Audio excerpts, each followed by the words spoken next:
Hello, everyone. I'm Dan. And I'm Riley. And welcome to the next episode of That One Podcast. We have a great guest on today. We're very excited to be joined by Tipton's own Ben Humrichous. We caught him in the middle of his off-season training, but he was back for the weekend, and we wanted to have him on to just chat about his journey to now playing at Illinois, Big Ten basketball, and talk to him about his upbringing in Tipton and what led him to Big Ten basketball. He didn't go there right out of high school. So he has a very unique story, and just had a great conversation with him about life in general. All right, let's get into the next episode and see what Ben has to say.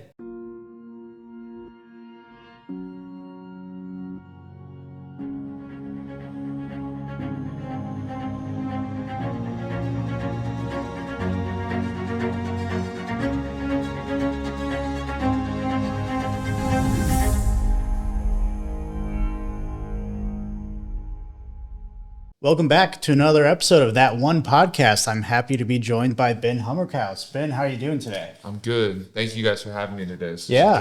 Yeah, we're looking forward to the conversation. We're lucky to catch you. I know it's pretty busy being a college athlete, so thank you for taking the time during your summer break. You still on summer break? I am. Few weeks left. Nice. So let's kind of just start at the beginning. When did basketball become a part of your life growing up in Tipton? Yeah, basketball is something that I did ever since I was little. When you grow up in Tipton, you kind of just play every sport that you can. Yeah. Especially being in the state of Indiana, basketball always had a heavy influence. And so, I mean, I remember ever since I was little, Dad put a basketball or a baseball, football in my hand, and it was just something I loved doing. And so I really don't remember the time when I didn't play basketball. So literally as long as you can remember. Yep. Yeah. When did basketball become did it ever become your main sport, or were you always playing everything, I guess? Yeah, I played basketball and baseball. Mom always jokes that whatever season it was the only sport I cared about. And so during the summer, spring, I loved baseball, and that's what I wanted to do. And then when the winter rolled around fall, winter, basketball was all that I did. So it wasn't up until right around my junior year that I decided basketball was what I wanted to do full time as an opportunity to maybe get a scholarship in college. Nice. So after high school, I think everybody watching probably knows, standout high school player, went on to play college.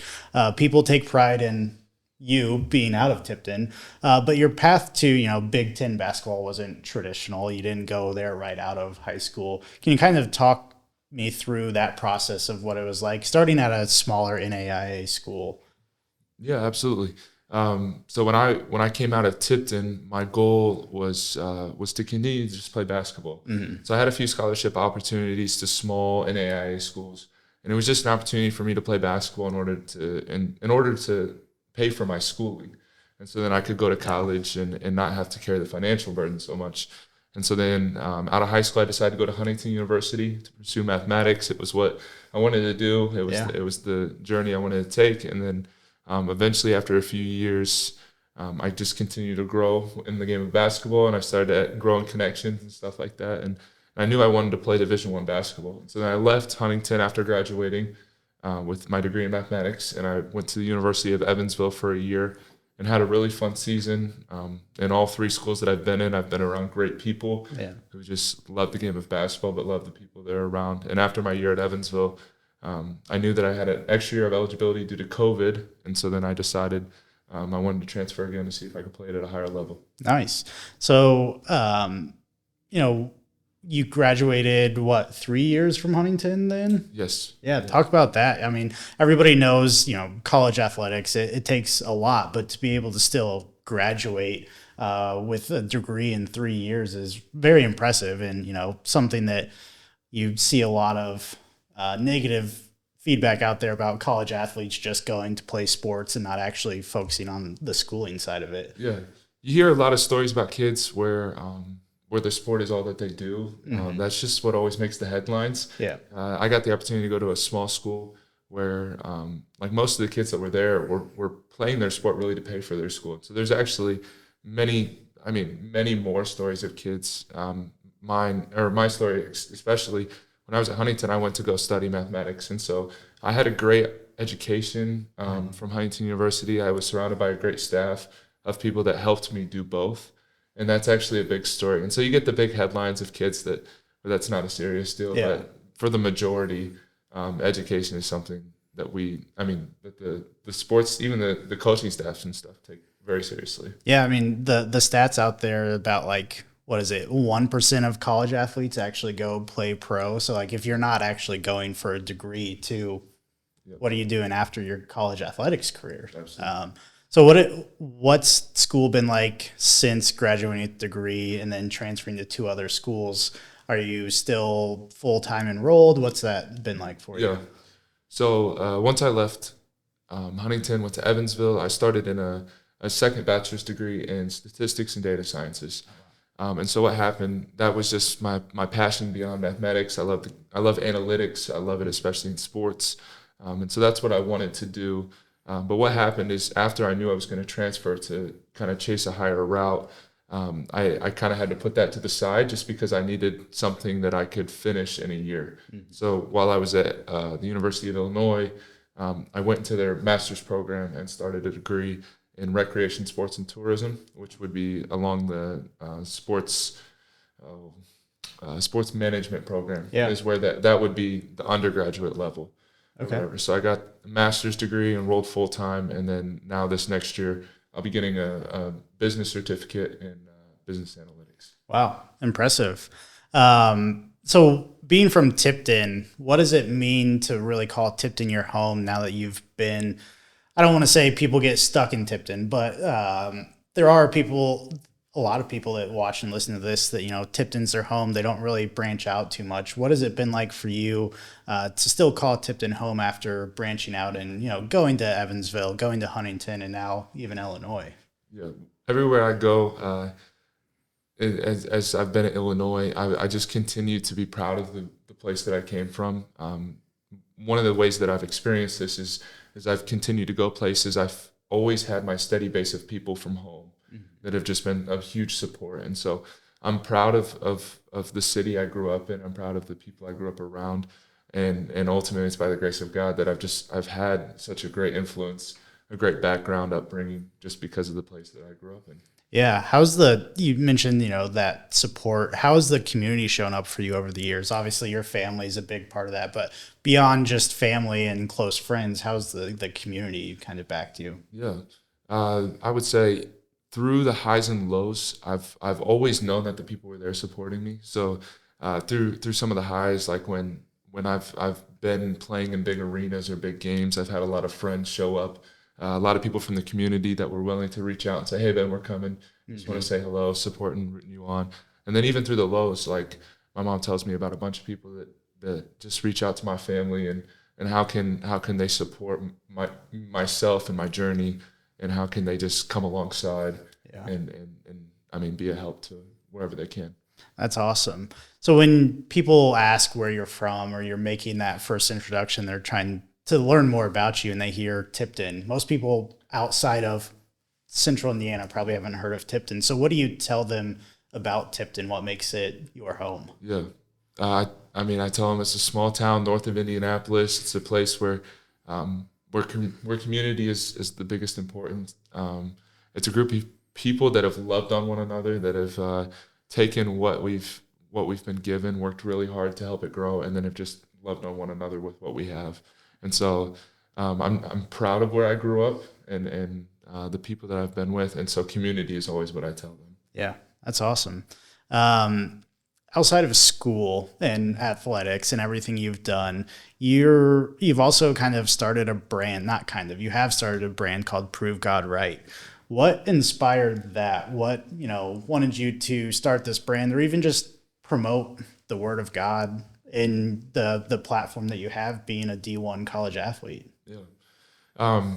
Through this journey, I know it's only by the grace of God that I'm doing what I'm doing.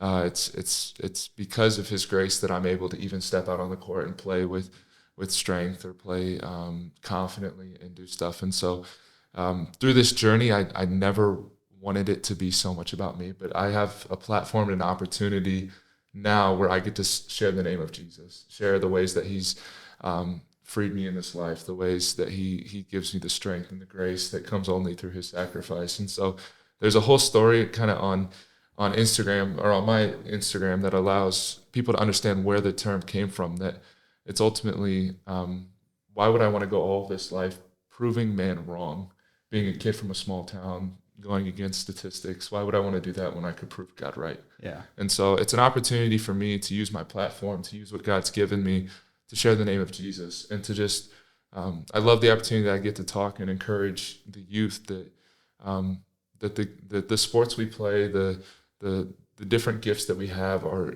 awesome and they're from the Lord, but that there's so much bigger, so many things bigger when we get the opportunity to spread the name of Jesus. Yeah. And outside of the social media presence, are you doing anything with the brand to kind of spread that awareness? Yeah. One of the easy ways is I've been able to create some clothing, create some apparel. The wristbands are the way that people tend to wear it the most. That I can even just hand those out. But it's a great reminder for people just just on their daily when they have the bracelet on that we all serve a greater purpose beyond just even what our sport, our job, our academics are, or whatever. That I get an opportunity to serve the Father, and so yeah. What's next with the Prove God Right? You only have 1 year left at Illinois. Where do you take that from here? Do you have any bigger plans for it, or kind of just the continual promotion and just spreading the word? Yeah. For now, it's continuing. Just to continue to use my voice. My sister Linnea is a huge help for helping me create more and more merchandise to help me run the social media profiles.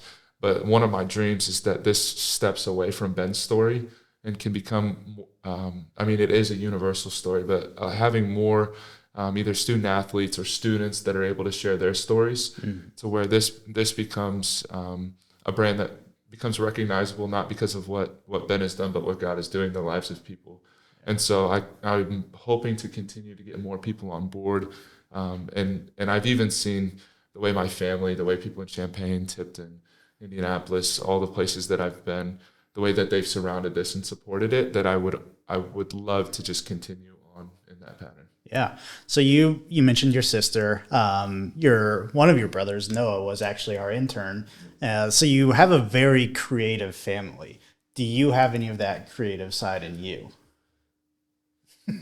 Not to put you on the spot. I'm gonna say yes. I don't think my parents would give it to me. Yeah. When you meet my sister, when you meet Noah, and then I have 3 other brothers. When you meet them, I am the lesser of the creative people, but I would like to say I have a little bit inside of me too. Yeah.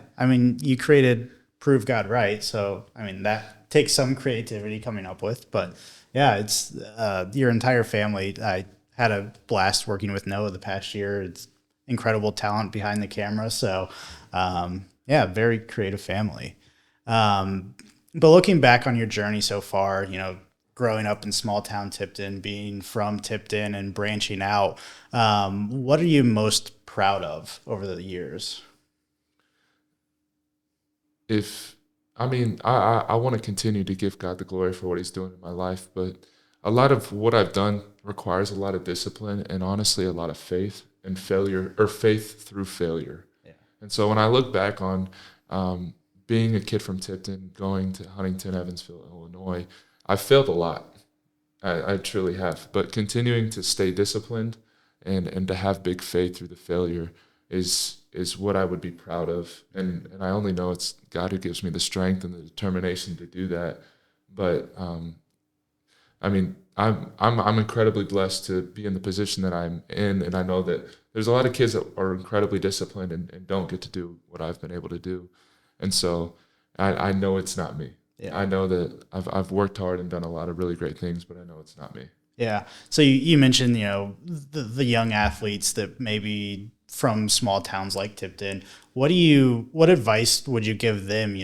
It can sometimes be harder to be discovered, trying to get looks from college, not even D1, but D2, NAIA, D3. Those are still, if you can get your college paid for even partially, like that's a huge thing. So what do you tell these kids that maybe don't have as big a following or as many eyes on them, but they're working their butts off. What advice do you give them? Yeah. A lot along the lines of the prove God right thing, that God has a will for each one of our lives, and he has an opportunity, or he's given us gifts and talents that we can use and foster to do incredible things. I would just say, take the things that God has given you and work as hard as you can for his glory. And I know this is part of my story, and it's easy to say for me because God showed me so much. And so this might seem confusing to some people. But I do want to say that, like, you've been given gifts, and just continue to work at those and foster those in a way that, like, you can do incredible things, not just for yourself, but for the impact that you have on the community, your family, and stuff like that. And so mine looks like I get to play at the University of Illinois, but there are incredible blessings and ways that you get to impact others beyond some of those stages that look really fun. Like, even in your daily lives, there's a lot of fun and ways that you can impact people. And so, I mean, love doing that and being that. Yeah, you talked about your failures, and I think every athlete, every college student goes through a lot of failures. What obviously God plays a big part of that in your mindset and how you feel compelled to keep going. But when you're having rough days, whether you get injured or you not get cut from a team, but you make a bad play and the coach gets down on you, you talk about that discipline. What really your mindset to recover from those type of things when you do fail or have a setback? Yeah. The first one, the one that I'm continuing to discover the most is that when you do fail, like, that's not who you are. That failures are part of the journey, and that you don't have to rest or you don't have to sit in the failure. You can rest in the fact that you get the opportunity to respond. And for me, I mean, with my identity being in Christ, like, I know that that's set. And so I get the opportunity that, like, when I do fail, I get to continue on and push forward past that I get the opportunity to work hard and to try to fix things or whatever. And then I'm able to freely do that and just, just continue to play or study or work so that I can respond and learn from failure. Awesome. Is there anything you wish you could go back and tell your high school self? I got to speak at the high school graduation, and it was fun because I didn't want to just kind of give every other high school graduation speech, and I told all of them that they would fail. And I know that sounds really counterintuitive to every high school graduation. Congrats, you're gonna fail. Yeah. But I probably, if I could go back and tell high school Ben, I wish that somebody would have told me that with such assurance that I would fail, because I think it would have prepped me moving into college. Yeah. Because once I went to college, I failed really fast and I fell really hard.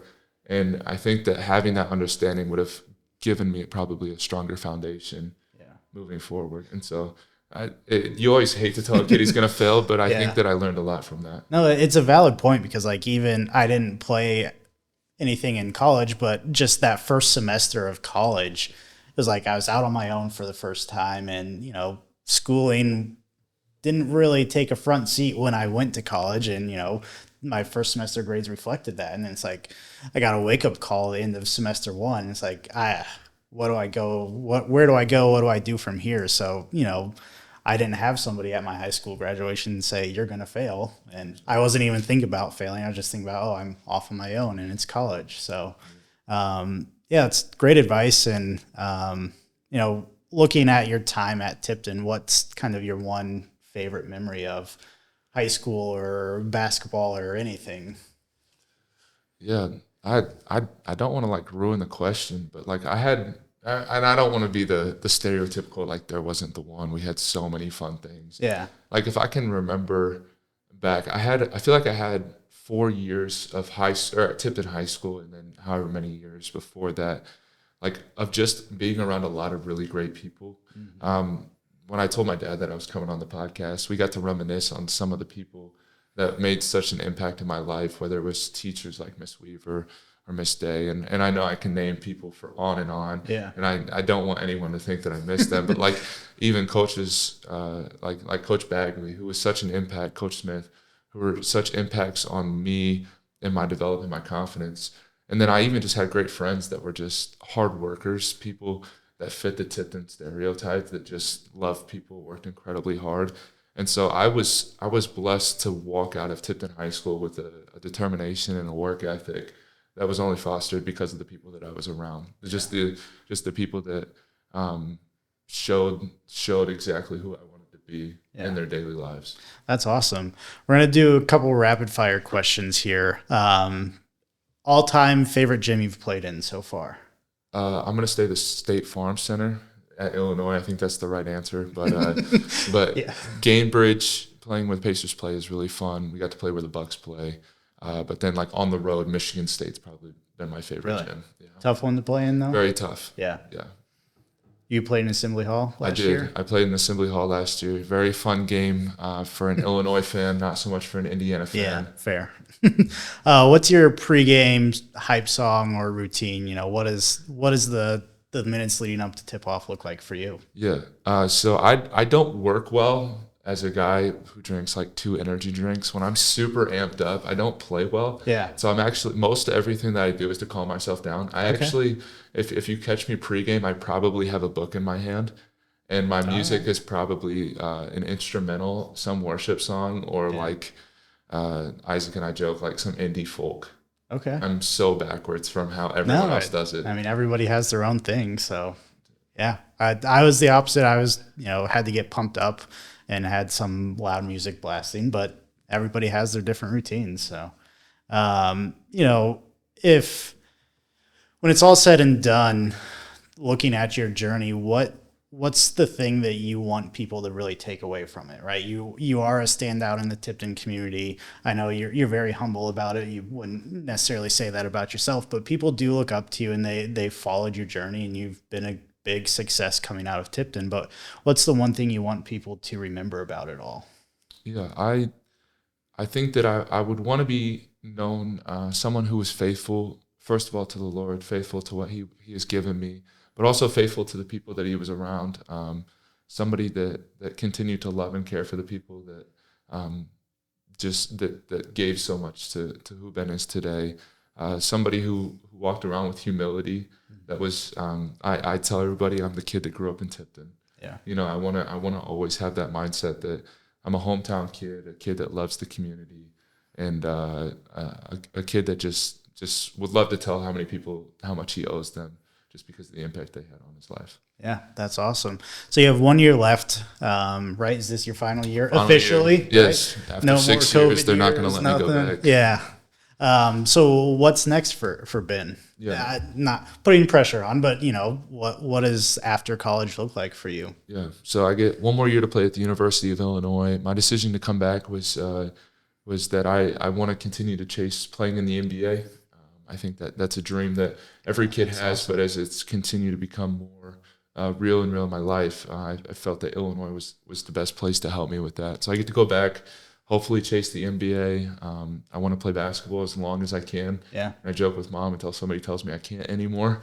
But then after that, I would like to get into sports analytics, get to use some of the math and the analytics and statistics that I've worked to grow in, and then be able to work on a staff kind of behind the scenes and to do that. But then I know that God has incredible plans and does incredible things. So I really just want to do whatever he wants me to do or wherever he wants me to be. Awesome. Final question. 1 word to describe Tipton. What would it be? Community. All right. That's what we're all about here is at Tipton One is, spreading the joy, the pride in our community that we call Tipton. So, Ben, you are a big source of community pride for everybody that's watched you and seen you growing up from this little kid playing all the sports to now playing Big Ten basketball and with dreams of going even further. So I really appreciate you taking time. We're recording this on a Saturday, and I know your schedule is busy, so we wanted to squeeze you in, but really appreciate you taking the time to talk with us and sharing more about your journey and your path to where you are today. Yeah. Thank you for letting me join and talk about the city that I love.